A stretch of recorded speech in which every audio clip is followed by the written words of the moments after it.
नमस्कार, आप देख रहे हैं तहलका इंडिया न्यूज़। आपके साथ मैं हूं मीनाक्षी शाह। आज मैं मौजूद हूं उपनल कर्मचारियों के धरना स्थल पर। काफ़ी मांगे हैं जो सरकार से अनसुनी हुई है। काफ़ी समय से धरना चल रहा है। हमारे बीच काफ़ी लोग मौजूद हैं जो अपनी तकलीफ़ों को बयां करना चाहते हैं, जो बोलना चाहते हैं कि हमारी आवाज़ सुनो, हम बेजुबान नहीं हैं। काफ़ी समय से धरना चल रहा है लेकिन अभी तक सरकार के कानों में कोई भी जू नहीं रेंगी हुई है। 52वां दिन आज धरने का है। इसे देखते हुए भी सरकार ने अब तक कोई कदम नहीं उठाया। सरकार के चेहरे पर कोई सिकन नहीं है। तो हम इन लोगों से जानना चाहेंगे। गीता में भी कहा गया है जैसे कि कर्मण्येवाधिकारस्ते मा फलेषु कदाचन मा कर्मफल हेतुर्भूमाते संगो सकर्मणि, यानी कर्म करो, फल की चिंता मत करो। लेकिन इन लोगों को देखकर आप क्या कहेंगे कि कर्म भी करो, उसके बाद फल भी अगर कड़वे निकले तो फिर एक आम आदमी कहाँ जाए? आम आदमी की जेब पे कितना प्रभाव इस सबका पड़ रहा है? आशु, मैं आपसे कहना चाहूँगी एक बार कर्मचारियों को दिखाया जाए।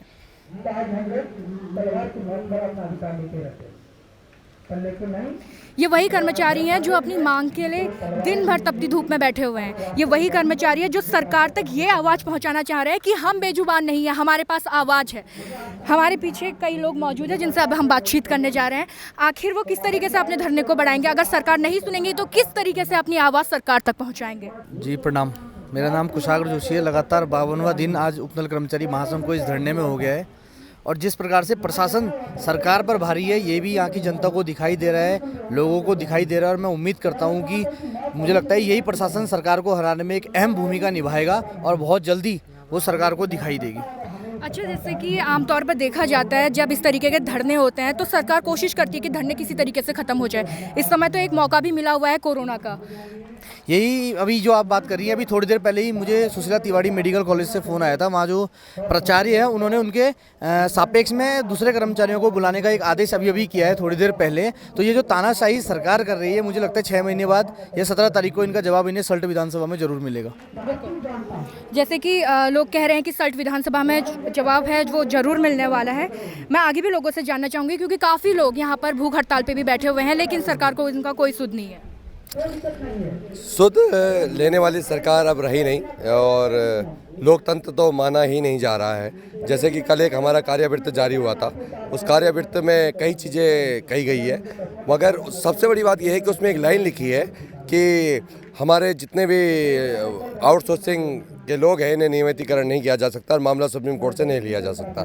मैं सरकार से सबसे पहले ये कहना चाहता हूँ कि आप क्या सुप्रीम कोर्ट का सम्मान करते हैं? अगर आप सुप्रीम कोर्ट का सम्मान करते हैं तो ये बताइए कि कोर्ट में 25 जनवरी 2020 को आपने SLP डाली थी, उसके बाद कितने कर्मचारी आप बाहर कर चुके हैं, कितनों के पद निकाल चुके हैं और उपनल में अभी भी नियुक्तियाँ हो रही है। ये तो है आपके संविधान बचाने की और न्यायालय की बात। जहाँ तक आपने ये कहा है उसमें कि युवकों का ध्यान रखते हुए इस SLP को वापस नहीं लिया जा सकता। अगर 10 साल पहले ये आउटसोर्सिंग कंपनी आपने नहीं खोली होती और आउटसोर्सिंग को हमें नहीं रखा हुआ होता तो आज ये नहीं होता हमारे साथ। हम ये कह रहे हैं आप युवकों का सम्मान नहीं कर रहे हैं, उनकी पीड़ा और बढ़ा रहे हैं। मैं राज्य सरकार से निवेदन करना चाहता हूँ कि इस मसले को सुलझाकर सबसे पहले आउटसोर्सिंग कंपनियां बंद की जाए और डायरेक्ट भर्ती निकाली जाए जो युवकों को उनका असली सम्मान मिल पाए। अच्छा, जैसे कि यहाँ पर देखा जा रहा है कि काफ़ी लोग लंबे समय से धरने पे मौजूद है, ऐसे में उनकी रोजी रोटी पर भी इसका काफ़ी असर पड़ रहा है। साथ में सरकार आप बोल रहे हैं कि नई नियुक्ति करवा रही है, ऐसे में जो यहाँ पर धरने पे मौजूद लोग हैं उन पे इसका क्या असर देखने को मिल रहा है? साथ ही आप सरकार से सीधा क्या कहना चाहते हैं? पहली नंबर बात तो यहाँ 52 दिन से लोग बैठे हुए हैं, बहुत गरीब तबके के लोग कहेंगे हम। 8,000 रुपये में वेतन, 8-10 हज़ार रुपये में वेतन मिल रहा है, उस वेतन में हमें घर चलाना पड़ता है। लेकिन मैंने कहा नहीं, जब अंधेरी नगरी हो जाएगी तो चौपट राजा तो सारे ही निकलेंगे। तो वही वाली बात मैं आपसे कहना चाहूँगा कि उन्होंने देखना ही बंद कर दिया है कि ये बच्चे हमारे हैं। दरअसल में प्रॉब्लम ये नहीं है कि हमें सरकार नहीं देख रही है, प्रॉब्लम ये है कि जो हमें देख कर भी अनदेखा कर रहा है उससे ज़्यादा प्रॉब्लम है। और जो कर्मचारी यहाँ बैठा हुआ विश्वास के साथ बैठा है, आपको हमारी नौकरियाँ खानी है, हमें बाहर करना है, आपके हाथ में है। आपने ही तो लगाया था हम लोगों को, बाहर करना भी आपका अधिकार है। लेकिन एक चीज़ का हम जरूर कहना चाहेंगे, आज आप हमें बाहर कर दोगे किसी के भी कहने में। मैं ये माननीय मुख्यमंत्री और सरकार से कहना चाहता हूँ कि आज आप किसी से भी कहने से हमें बाहर कर दोगे, लेकिन एक चीज़ का ध्यान रखिएगा सर, हम आपके राज्य के बच्चे हैं और 2022 में वोट हमने डालना है, उन लोगों ने नहीं जिन लोग आज आपको सलाहें दे रहे हैं। अच्छा, मैं आपसे पूछना चाहूँगी, उपनल को आप कब से सेवाएं दे रहे हैं? उपनल से मैडम हम 2010 से सेवा दे रहे हैं। लगातार हमें 11 साल हो गए डिपार्टमेंटों में नौकरी करते हुए, और जिस तरीके से माननीय उच्च न्यायालय ने हमारे पक्ष में आदेश दिया था और उसके विपक्ष में सरकार एसएलपी दाखिल कर दी है। हमारी सरकार से यही रिक्वेस्ट थी कि एसएलपी को वापस कर दे। इसी के सापेक्ष में हमने धरना लगाया था, प्रदर्शन लगाया। ऐसा नहीं है कि हमने धरना आज लगाया, हमने धरना लगाने से पहले लगातार सरकार से वार्तालाप करी, पत्राचार किया, सरकार को अवगत कराया, लेकिन सरकार ने हमारी बिल्कुल भी नहीं सुनी। और सरकार लगातार 52 दिन से हम लोग हड़ताल पे हैं यहाँ, और 9 दिन से हमारे दो बहनें और 2 भाई हमारे भूख हड़ताल पे। सरकार उनकी सुध नहीं ले रही है। एक बहन हमारी अचेत अवस्था में हो गई थी, कल को हमने उसको हॉस्पिटल एडमिट कराना पड़ा, लेकिन सरकार की कान में जू नहीं रिंग रही है। और यही चलता रहा तो 2022 में इस सरकार को हम मुंह की दिखाएंगे। उपनल को प्रदेश की रीढ़ की हड्डी कहा जाता है, आपको लग रहा है कि रीढ़ की हड्डी टूट रही है? हमें तो नहीं लग रहा है, परंतु जो सरकार में बैठे हैं उन लोगों को ऐसा लग रहा है कि शायद रीढ़ की हड्डी तोड़नी चाहिए उनको, रीढ़ की हड्डी को। और उसके बाद वो चाहते हैं कि उनको देखना चाहते हैं कि रीढ़ की हड्डी टूटने के बाद क्या परिणाम आने वाले हैं। और मैं सरकार सिर्फ जो वर्तमान में सरकार चल रही है, मैं उससे सिर्फ ये निवेदन करना चाहता हूँ कि आप जनप्रतिनिधि हैं और आप जन भावनाओं का सम्मान करते हैं, और आपको जनता के बीच में फिर दोबारा आना है। आप उन लोगों की बात मत सुनिए जो लोग इस समय गुमराह करने का प्रयास कर रहे हैं, और ये करने का जो जनता से सीधा आपका संवाद काट रहे हैं। ऐसे लोगों से आपको बात करने की आवश्यकता नहीं है।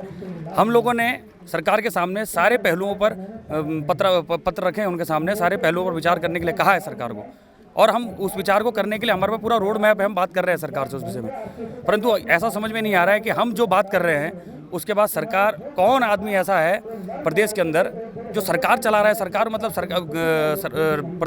प्रदेश विरोधी गतिविधियों में सम्मिलित है। हमें समझ में नहीं आ रहा, क्योंकि ये सब प्रदेश के बच्चे हैं। ये उत्तराखंड किसी एक व्यक्ति को समृद्ध करने के लिए नहीं बना था कि आप सीमांत प्रदेशों से किसी को बुलाएंगे, उनको हम समृद्ध बनाएंगे।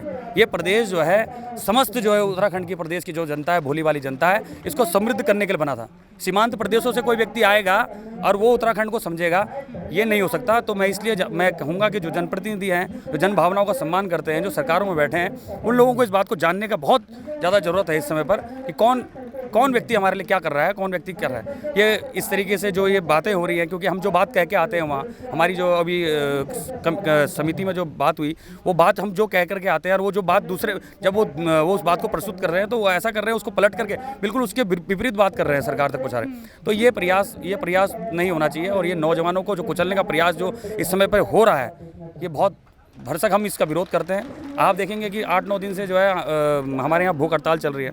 हमारी एक दीदी अभी जो है कल उनकी जो है ज़्यादा तबीयत बिगड़ी, तो उनको जो है कोरोनेशन हॉस्पिटल से फिर अब जो है घर उनको भेजा गया। 8-9 दिन के भूख हड़ताल के बाद क्या ये रोज़ पूरी जनता के अंदर व्याप्त नहीं होगा? हम किसका काम करते हैं? जनता का काम करते हैं ना, समाज का काम करते हैं। समाज का तो काम कर रहे हैं हम। जो किसी भी डिपार्टमेंट में बैठे हैं, सब पब्लिक डीलिंग से जुड़े हुए डिपार्टमेंट है। तो क्या पब्लिक में पहुंच नहीं रही है बात की कि ये सरकार, ये क्यों इतने दिन से 52 दिन से इस ऑफिस में क्यों नहीं दिख रहे हमको? तो ये पूरा मैसेज पूरे उत्तराखंड के अंदर कन्वे हो रहा है, और मैं सरकार से हाथ जोड़ कर निवेदन करूंगा कि आप जो है जनप्रतिनिधि हैं और जन भावनाओं का सम्मान करते हुए आप आंदोलन को समाप्त करने की एक पहल कीजिए। हम लोगों ने हाथ जोड़ के परेशान हो चुके हैं कि आप जो है आंदोलन को समाप्त कीजिए। ये छोटी सी अर्थव्यवस्था के लोग हैं, 8-9 हज़ार में क्या होता है बताइए आप? 8-9 हज़ार 10 हज़ार में क्या होता है? इतना ही है। मैं एक बात और कहना चाहता हूँ यहाँ पर आपने एक बात कराया, लोकतंत्र का चौथा स्तंभ आप हैं, और आप बहुत मजबूती के साथ हमारी बात को रख रहे हैं, इसके लिए मैं आपका बहुत तहे दिल से शुक्रगुजार हूँ। और मैं एक बात और कहना चाहता हूँ आपको कि 8-9-10 हज़ार रुपये में जो है ये हम लोगों को कर रहे हैं। प्रदेश के अंदर हम एक मात्र ऐसा उपनल का कर्मचारी जिस पर GST लग रहा है, और किसी भी जगह से कोई कर्मचारी आ रहा है उस पर कोई GST नहीं लग रहा है। राज्य में ऊपर से लेकर नीचे तक की लॉबी जितनी भी बैठी हुई है, उसमें किसी पर GST नहीं लग रहा, राज्य कर्मचारी पर नहीं लग रहा, अन्य किसी कर्मचारी पर लग रहा। तो हम कौन हैं? हम क्या हैं? हम पे क्यों GST लगाया जा रहा है भाई? हम पे इतनी कटौती क्यों की जा रही है? तो इस बात में हमने सरकार को प्रपोजल रखा है। हम ये भी मानते हैं कि सरकार हमारी उन जन भावनाओं का सम्मान कर रही है, कर्मचारियों की भावनाओं का सम्मान कर रही है, और उसको जो है धरातल पे भी उतारे सरकार। हमारा ये निवेदन है उनसे। मतलब कहने का मतलब ये है कि सरकार कदम तो उठा रही है, लेकिन कदम इतने भारी हैं कि कदम उठ नहीं पा रहे हैं। आपने कहा कि भजन का समय अब खत्म हुआ, अब तांडव होगा। जी, भजन का समय अब खत्म हुआ, अब तांडव होगा। क्योंकि तांडव ये होगा कि 17 तारीख को हमारा मुख्यमंत्री आवास कूच है। समझा हम सब चुके हैं, बता हम सब चुके हैं। इससे ज़्यादा ना तो वो हमें समझा पाएंगे, ना हम समझ पाएंगे। जैसे भी हमारे हिमांशु जियाल जी, हमारे प्रदेश प्रवक्ता साहब ने बोला है इस बात को कि हम लोग कौन है और जो आपसे आदेश करवा रहे हो कौन है, ये पहचानना पड़ेगा। आप स्टैंड-अप की ही बात करेंगे तो 17 तारीख को हमारा मुख्यमंत्री आवास कूच है। जो भी संभव लोकतंत्र के आधार पे हमें मिलेगा, जो भी तरीका हमें लोकतंत्र देगा, उस लोकतंत्र को हम 100% उसके हिसाब से चलेंगे। और एक चीज़ ज़रूर कहना चाहेंगे कि अभी तो ली अंगड़ाई है, आगे और लड़ाई है।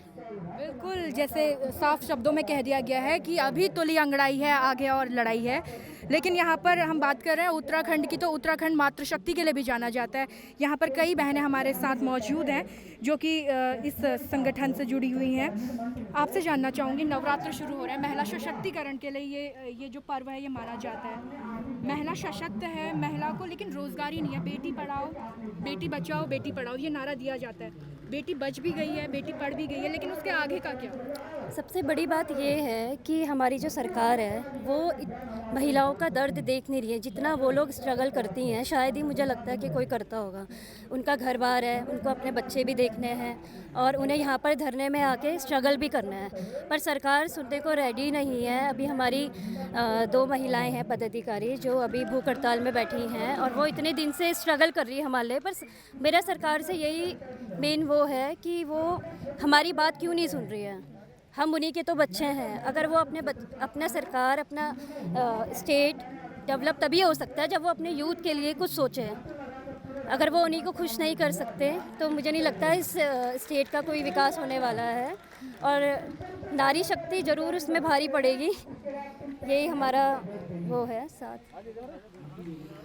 अच्छा, मैं आप लोगों से पूछना चाहूँगी, जिस तरीके से यहाँ भूख हड़ताल भी चल रही है, क्या कोई जांच के लिए आ रहा है? क्या इन लोगों की ओर तशरीफ रखी जा रही है कि किस तरीके से इन लोगों के हाल है, क्या हालात पे हैं ये लोग? देखो, जांच के लिए तो आ तो रही है टीमें, और हमारी एक बहन का स्वास्थ्य भी ख़राब हो गया था।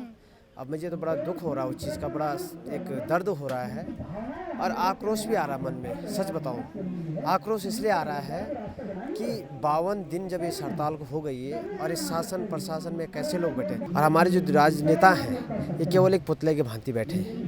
इनकी हिम्मत मुझे लगता है कुछ नहीं करने वाले, क्योंकि इनकी चलती नहीं है मुझे लगता है शासन में, क्योंकि केवल उनकी चलती है। जो ISPCS जो बैठे हुए हैं केवल वही इस सरकार को चलाते हैं और वो हमारी पीड़ा नहीं समझ सकते हैं। आप भली भांति जानते हैं, देखो हमारे युवा कितना परेशान है। वो करते हैं युवाओं की बात कि हम युवा बेरोजगार हैं, तो ये उत्तराखंड का युवा, हम उत्तराखंड के युवा नहीं है। एक बात है, मैं ये बात मानता हूँ। हमने एक गाना मैंने गाया था, मैं बताऊँ उसके माध्यम से बताऊँ कि ये सरकार ऐसी हो गई, न तो सुनने वाऊ कोई, न करने वाऊ कोई, न तो सुनने वाऊ कोई, सोनिक सरकार का जुमला मन होंदू यकोली यकोली मन रोंदू यकोली यकोली।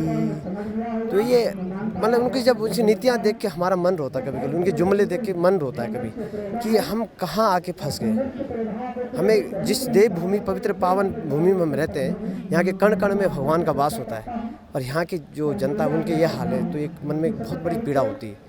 यहाँ की सरकार को हम देखो पूर्ण बहुमत से जिता के भेजे हैं, लेकिन आज वही सरकार हमारे साथ क्या छलावा कर रही है, मैं कुछ शब्द नहीं कह सकता हूँ।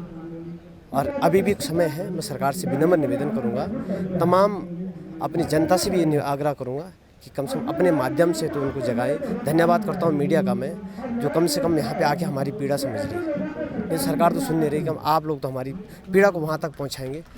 तो ये सुना आपने उपनल कर्मचारियों की व्यथा को कि किस तरीके से ये लोग परेशान हैं और बार बार यही सरकार से मांग कर रहे हैं कि किसी ना किसी तरीके से वो उनकी बात सुने। लेकिन अगर वो उनकी बात सुनने में असमर्थ हैं तो 17 तारीख का इंतजार करें, क्योंकि 17 तारीख को CM आवास में वो अपनी रैली निकालेंगे, अपनी मांगों को रखेंगे। अपने सहयोगी आशु शर्मा के साथ मीनाक्षी सा, तहलका इंडिया न्यूज़।